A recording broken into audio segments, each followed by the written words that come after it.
Susana, en otro orden, pues vimos que el Ministerio Público, pues, o sea, el Ministerio de Salud Pública, pues sometió,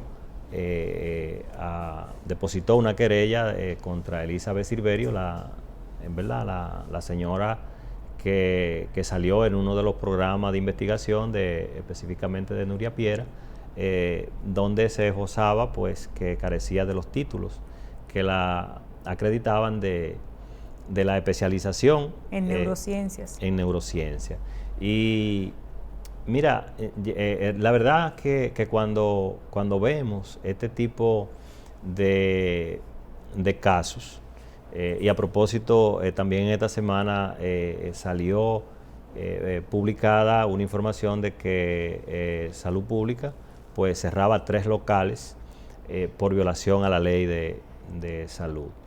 Y definitivamente que ese caso de Elizabeth Silverio, la pastora Elizabeth Silverio, sí, es un caso que debe de servir de mucha reflexión, porque si tú te fijas, Susana,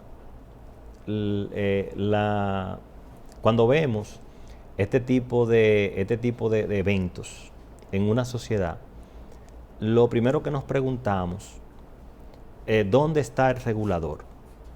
O sea, ¿dónde está el regulador? Porque estamos hablando, si tú te fijas, la señora Silverio participa en la Cámara de Diputados en la vista pública de esta ley que recientemente se aprueba. Y diríamos que no es una persona, no es una empresa, no es un centro de salud que estaba operando a espalda o sea, a escondida. Estaba en la luz pública. Entonces, la pregunta es, por ejemplo, hay que ver ¿verdad?, hasta dónde el Estado como vehículo de regulación es culpable de estos eventos. Porque si tú te fijas, Susana, hay un tema, habría que ver inclusive hasta dónde esos padres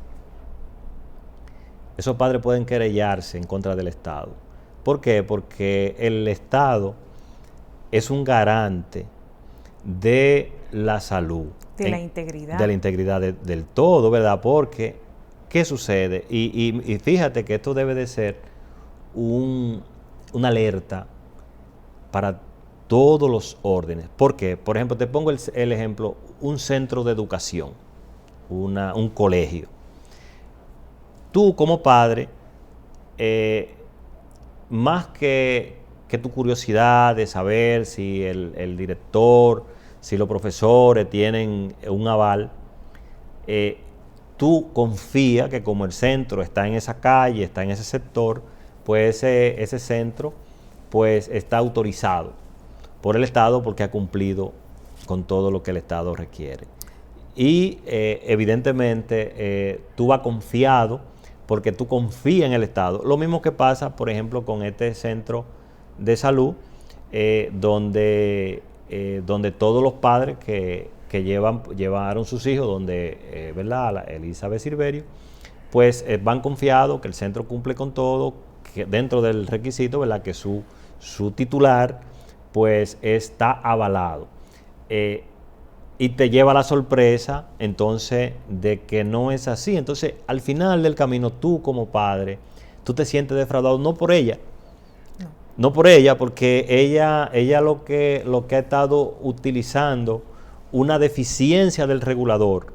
Entonces, la brecha. Una brecha del regulador. Entonces, hay que ver hasta dónde, y esto como reflexión para nosotros como sociedad, como Estado, poder evaluarnos y poder establecer un nuevo orden de las cosas, porque, Susana, con tanta tecnología que tenemos en el día de hoy, con tantos recursos invertidos en todas las áreas, o sea, ¿cómo es posible que tengamos todavía instituciones con tantas carencias en el control y en la regulación de las cosas.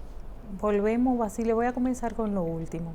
Volvemos a aquella famosa frase que utilizamos mucho acá en Portafolio Económico: controles internos. La falta de esos controles internos hacen que nos demos cuenta de situaciones como esta. Esto es por este lado, Basilio, que como padre uno se sienta defraudado, que como madre uno se sienta engañada. Pero me voy un poquitito más lejos, Basilio. Estamos hablando de que la señora Silverio, la pastora, ofrecía un tipo de educación especializado. O sea, estamos hablando de que ella ofrecía un servicio de salud mental. Estamos hablando, Basilio, que yo tengo un niño, que yo tengo un nieto con problemas de aprendizaje, que yo tengo un nieto con TEA, ¿verdad? Porque ya yo no tengo hijos pequeños, que yo tengo un nieto con TEA, un nieto que requiere unos cuidados especiales, que requiere una educación especial. Es un niño con situaciones de salud. Y yo confío en que, y además estoy pagando un servicio, ¿verdad?, costoso. Todo el mundo sabe aquí en nuestro programa, todos nuestros televidentes saben que ese es un tipo de educación costosa. Es un tipo de educación costosa, definitivamente una estafa. Definitivamente tenemos que evaluarnos como sociedad en manos de quién están nuestros hijos y nuestros nietos. Y cosas como estas no pueden seguir ocurriendo. Pero Basilio, hay otro elemento. Muchos religiosos, ¿verdad?, abusan de la confianza y tendrán su castigo, por parte de nuestro Dios. Pero mientras tanto están jodiendo a los otros. Y mientras tanto también tienen que recibir el debido castigo del hombre, porque esa es la realidad. Eso no puede seguir ocurriendo, no se puede seguir abusando del pueblo y lo más importante, nuestros niños, ¿verdad? Nuestros niños que son sagrados no pueden ser sometidos a situaciones de esta naturaleza. Así que vamos a comenzar, como tú decías, a utilizar la tecnología a nuestro favor y poder validar, Basilio, todo el que dice que es, porque eso es fácil de comprobar, Basilio, y los centros educativos privados, entre comillas, reciben una supervisión estrecha por parte del ministerio y hay todo un personal para eso y para los, ¿verdad? Dentro del ministerio hay departamentos, ¿verdad?, para monitorear este tipo de centros, porque este tipo de centros, repito, son especiales. Requieren una supervisión por parte de profesionales formados en psicología y aprendizaje. Sí, mira, y otro elemento, el colegio de psicólogos, pues dio su versión, ¿verdad?, dio su declaración de que esta persona no se encuentra registrada, ¿verdad?, dentro de sus miembros. O sea, que fíjate que hay una serie de elementos. Pero tú puedes ser el profesional de diferente área y no estar registrado en el gremio o en el colegio y tu título ser verdadero, ¿verdad? El problema es que... O tener título. Tú puedes tener tu título sin estar registrado, por ejemplo, en el Instituto de Contadores. Tú eres un contador certificado, aunque no estés registrado. O sea, una universidad emitió tu título. Sí, pero hay un tema que es la fe pública de ejercer. Okay. Que entonces es lo que el colegio te otorga. Entonces, al tú estar ejerciendo con esa fe pública, sin el aval del colegio, te coloca en una posición que de hecho el mismo colegio también debe de asumir su rol de someter a un ente porque ha estado violando esa ley de colegiación. Entonces, hay muchos temas que hay que tomar en cuenta en esto, pero finalmente, Susana, hay una parte que sí el Estado debe de cuidar. Fíjate que ha cerrado el centro. Sin embargo, la decisión no debe ser cerrarlo, debe ser asumirlo. ¿Por qué? Porque el centro es un barco en marcha. Es un barco donde tiene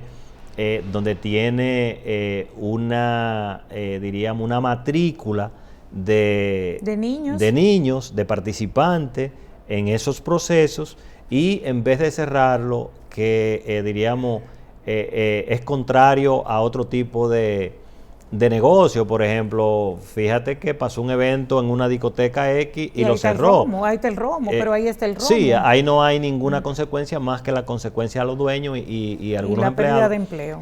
Pero aquí hay un tema de salud, un tema de continuidad de proceso, un tema de personal especializado dentro de ese centro, que el Estado lo que, fíjate que cuando se da ese evento, porque el hecho de que tú lo cierres hoy o lo cierres dentro de 3 semanas, no hay diferencia en el efecto que se haya producido.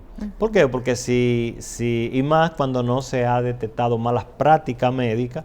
Entonces, ¿qué es lo que el Estado debe de hacer a través de su órgano? Decir, ok, vamos a intervenirlo, ¿verdad? Vamos a intervenirlo. La persona, pues, se le realiza o se le separa de la administración. Vamos a ver el cumplimiento del programa, porque los programas están regulados por el ministerio. Es correcto. Los técnicos especializados en el área de salud mental, de psicología, van a personarse al centro y se va a revisar el cumplimiento del programa. Correctamente. Y debe seguir operando sin la persona. Pero Basilio, me voy a ir un poco más lejos. Aquí en las farmacias. Las farmacias son empresas y los títulos se alquilan para tú abrir una farmacia sin tú ser farmacéutico. Entonces, aquí hay demasiadas cosas, Basilio, que se tienen que regular. Explota una cosa por un lado y hay 50 que siguen. Por eso el mensaje, la recomendación a los reguladores, que ahí está la reflexión. O sea, ahí está la reflexión, porque con este centro y con cualquier otro que pudiera suceder, ahí lo que tiene que existir es una especie de figura de administración secuestraria. O sea, donde el Estado dice, ok, aquí hay este beneficio o perjuicio de salud, vamos a asumirlo, vamos a completar estos programas y vamos entonces a ver cuáles serían las decisiones para que no hayan daños colaterales, si es que lo ha habido, Sí. ¿verdad? Si es que lo ha habido, entonces poder ir enderezando ¿verdad? Esa carretera. Así que es un tema que debe de llevarnos a ocupación más que a preocupación. Y reflexión, Basilio. Sobre todo. Y una planificación. Tú decías ahorita una planificación en el tema de la revisión de los procesos, de calidad, de auditoría, de calidad de todos esos procesos, porque de hecho en este caso el Ministerio de Salud, a través de sus unidades y sus departamentos correspondientes, debe de estar pensando en contratar auditorías de calidad para revisar todos los centros que tengan aprobado, para poder seguir asegurando y garantizándole a la población que se está cumpliendo con lo que la ley de salud establece. Que nos vamos arriba y regresamos con otro segmento del programa.